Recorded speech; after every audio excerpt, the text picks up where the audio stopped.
All right, 6:35 here on the Fox 25 Morning News. It is time to let it rip. State Treasurer Tim Cahill putting out a new proposal for gambling, more specifically slot machines. He wants to sell the rights to as many as 3 slot parlors. Now, he says the state could collect up to $244 million every year by imposing a 27% tax on slot machine revenue. The plan, a little less ambitious than one we heard from Governor Patrick, of course. The governor was floating an idea of having 3 resort casinos put around different parts of the state. This is different from that.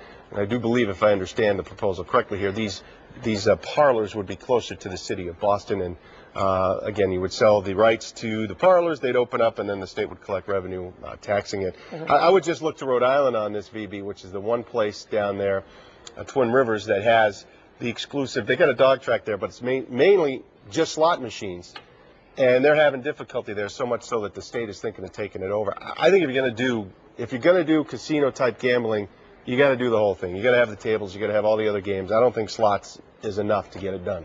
Yeah, I'm against them, as you know, but if you're going to do it, do it. However, this is a very interesting political play here, and it's the first salvo and perhaps a little primary gubernatorial challenge.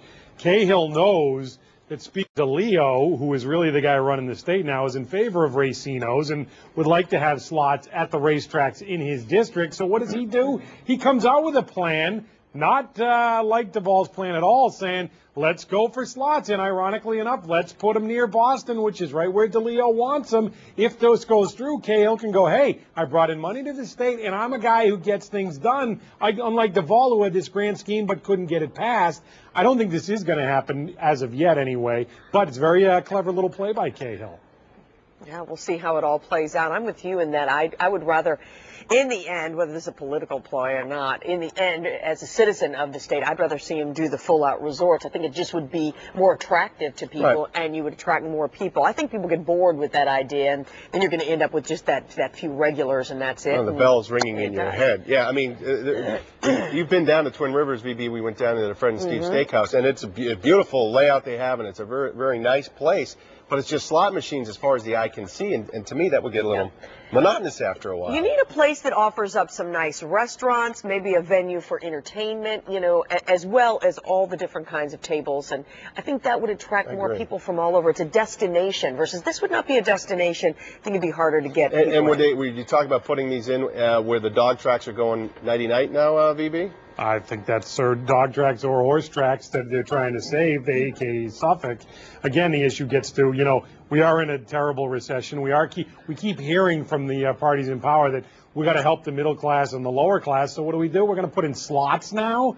I mean, who's the people that generally goes to slots and that goes to the Twin Rivers, for example, Gino, and sits there for 10 hours in their pajamas?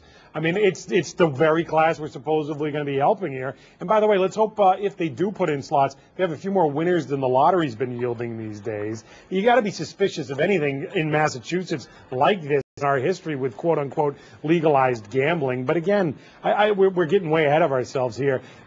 Basically, you've got Cahill now, and you've got Patrick going like this. Yeah. DeLeo's in the middle, and we're going to find out who ultimately gets on his good side enough that he decides to carry the ball for him. DeLeo holds all the cards.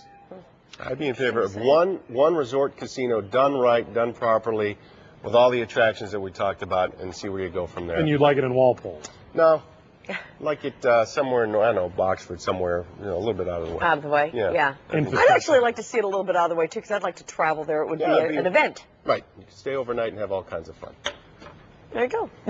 See, it's so easy. We got it all set. MyFoxBoston.com if you'd like to weigh in. That is basically the way it's done, and we'd love to hear from you. Yeah, we're going to take a break, everybody. When we come back, we're going to be talking baseball, fantasy baseball, right? We're going to talk about the upcoming year for the Red Sox and what these baseball geniuses would do about the steroid era. We'll get to that when we come back.